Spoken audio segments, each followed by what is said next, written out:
Welcome, low ego action heroes and phoenixes. This is Debbie Levitt from dcx, and I've turned the gate on my microphone. Let me know if you can hear me okay. Hi, Ana Lucia. Welcome to episode 296. I'm a culture fit if... And we're going to look at an article that I wrote, and hopefully my microphone sounds okay. This one's finally back at my desk, and discuss it. And I want to talk also a little bit about why the article even exists, because what happened was there was an exchange that I had with an in-house HR person for a particular job. And I would say that there were aspects of that exchange that didn't go fantastically. Some of them were public in LinkedIn comments, and then some of it moved to the private conversation. And the person said some strange things to me that basically made it sound like they're not going to consider me because I'm not a culture fit. They called me passive aggressive. And I was like, oh, I'm neither. There's certainly nothing passive about me, but I'm also not aggressive. I'm just honest. And there are things about your job that set off red flags, and I'm just going to mention that honestly. And if that doesn't fit in at your company, then, I'm sorry to hear that you want someone who is submissive, and, you want a UX researcher, but you want someone who's submissive. Okay, good luck with that. And their reply was basically, no, we really value research, and we want someone who's going to be a strong personality and change minds and really deliver the information we need to hear. And I was like, okay, but you don't want me? So then you're just going to hire my personality, but let me guess, someone younger with less experience. Congratulations. And scene. And that kind of inspired me to write this article, just, kind of thinking about the people who say, that you wouldn't fit at this company. And sure, I'm not going to fit at every company, and I don't expect to, but I had some opinions, and I got the feeling if I wrote them out, some of you would go, oh, yeah, that's me too. So let's take a look at the article. As always, you can find it in our Medium publication. And of course, all of our links to everything are at dcx for dcx, dcx.to, which is my URL shortener. And that's it. Just go to dcx.to. You'll find our free Discord community, our free Patreon, my books, Medium, coaching, everything. It's all there. And you'll be able to find this. You can also search online if you'd like. Just look for, I put my last name, Medium, so last name Levitt, Medium, and the name of the article, which is I'm a Culture Fit If. And as I go, let me know if you have questions or comments. And this article is from just a couple of weeks ago, April 13th, 2026. Culture fit, in air quotes, is too often used to hide sexism, ageism, racism, and many other isms. It's hidden in plain sight in phrases like, we're fast, to mean the team is young.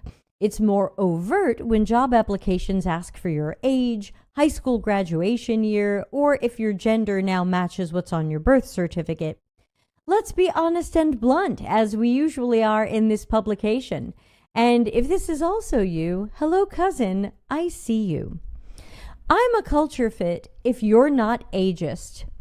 I'm 54 years old in 2026, and that scares some companies, but I'm not sure what they're afraid of. I'm faster than I've ever been before because I'm better and better at my work each year. Experience brings me speed and efficiency that people who have less experience than I have, regardless of age, are still working to find. If you want to balance speed and quality, then you want to interview me. If you want max speed and quality is second or optional, then you don't want me because I'm a culture fit if you care about outcomes. I see jobs saying they want people who will influence stakeholders and change minds. That's my whole brand. Or did you not really want that? You say you care about outcomes, but maybe you mean numbers. If you want the person who will move mountains and do shady things just to make the numbers look better, you don't want me. I'm not interested in those outcomes. I'm looking at the realities of customer satisfaction, conversion, retention, growth, and atomic product market fit. I'm a culture fit if you want honesty. It's that simple. I'm often asked what's going wrong, how something can be improved, or why this is broken. And that makes sense given that I'm working at many companies as a researcher, strategist, change agent, or some combination of those. I find some gentle way to tell the truth, and someone doesn't like that. I'm going to point out where and how the emperor isn't wearing any clothes, especially if someone makes it part of my job to find that out. If your company values honesty, I'm a culture fit. If you want problems swept under the rug, even when you ask me specifically to find out why that happened, then I'm not a fit. If you will make it part of my job to learn why, but you don't really want to hear why, you don't want me in that job. And I'm not sure who you want in that job, but it might be nobody. Oh, I just lost my screen. Hold on.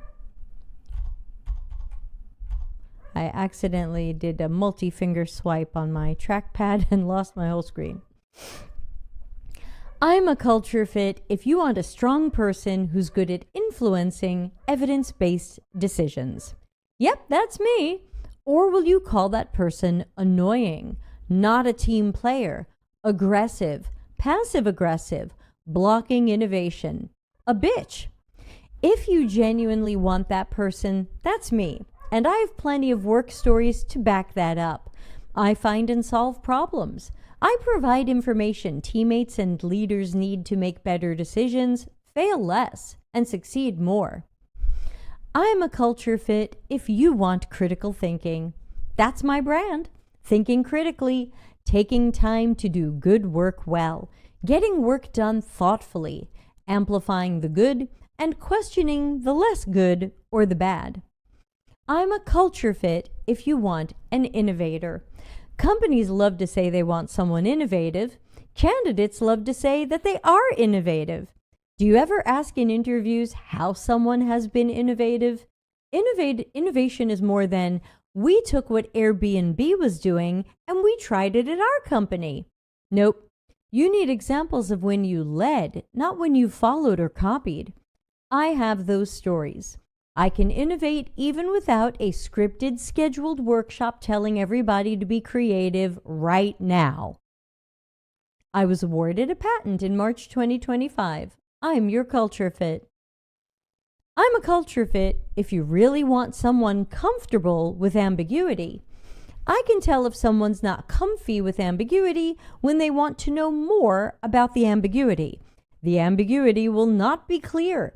The ambiguity is ambiguous. Companies can't even tell you where or why so much of their work is wrapped in unknowns and random changes. But it is, and you need to be okay with that. Yeah, I'm okay with that. That sounds like nearly every job I've done. I'm a culture fit if you want a resilient person. You're going to need a strong person given the toxic leaders and teammates over there, right? Someone who can put up with them and not let it get them down. Someone who knows when to stand up to them and when to play along. You want to put someone in a crappy workplace and situation and have them stay, be productive, and not burn out and quit, taking lots of company and domain knowledge with them. Well, that's me. I'm resilient. But we shouldn't need resilience at work. Work shouldn't be a place where we need protection from others and their attempts to harm us. But let's be honest, bad jobs require resilience, and the more resilience you have, the better. I'm a culture fit if you want someone who is proactive. As a futurist and someone who is bizarrely accurate with her predictions, I'm definitely proactive. I'm a planner and a strategist. I can see the better paths early and help move teams and projects down those paths. I've invented systems to help companies be proactive. Who remembers my behavior triggers from 2019? That's just one example. You want someone who is proactive and will take action? I'm a fit. In short, I'm a culture fit if your job description is honest. And that's where this tends to fall apart. The job description isn't really that honest, is it?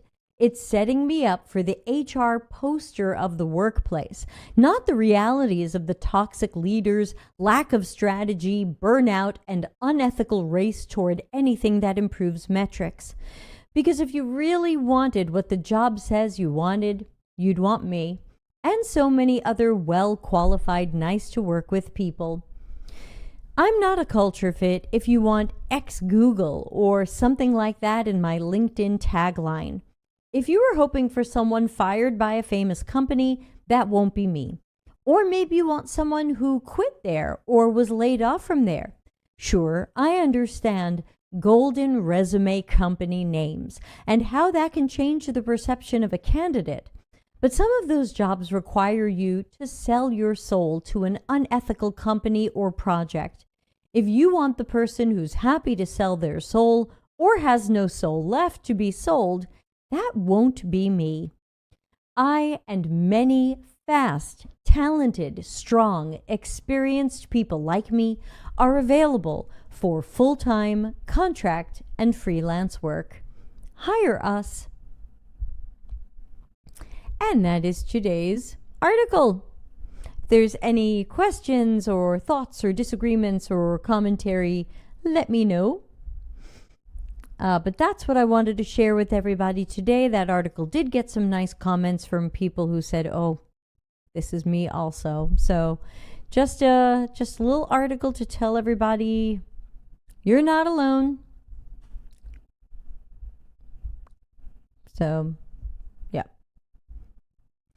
anyway, if you don't have any other comments or questions, we can certainly wrap up the show with a reminder that tomorrow is the Ask Me Anything show, where I'm happy to talk about anything from the work or personal universes.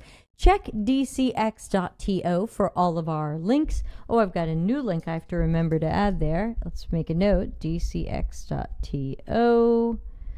Note to self. Okay, I've got a new link to add there. So yeah, and don't forget to check out dcx.coach. I'm offering a new type of coaching that I'll be writing an article about soon, so that will hit the airwaves soon enough. But yeah, the bottom line is many of us would be great additions at many companies, and they're just not being honest about what they're looking for. I wish they were. Can you imagine what job descriptions would say if companies were honest about what their workplace is like and what they're looking for? Oh, that'd be great. Ana Lucia says, unfortunately, there are too many sexist people in the workforce, and they like using the "you're too aggressive" when you know how to stand up for yourself or you're simply assertive. Yes, usually a man is told he's bold and strategic and commanding, and a woman is told she's aggressive or passive-aggressive or not a team player. And, okay, hashtag sexist. And so we will all just keep doing whatever we're doing and try to make the best of it. So on that note, I will play our wrapping up music, Quit Forever by Toe Hider. Thank everybody for joining this either live or viewed later on YouTube, where I hope you'll give us a thumbs up and a comment, and now of course on podcast platforms as well. So thank you for joining me for episode 296. We do have episode 297 planned for not next Tuesday, and actually not the Tuesday after that, because that will be Eurovision and my friend wants to have a watch party at our house. So our next Tuesday, episode 297, will be May 19, where I'm going to be talking about the new Claude skills that I've created. One is already available for purchase at dcx.academy, and I'm working on 2 more now that I hope will be ready in time for that show, so that if people are curious, they can give them a spin. So yeah, that will be the next Tuesday show after today. So see everybody tomorrow for the Wednesday show. Thanks.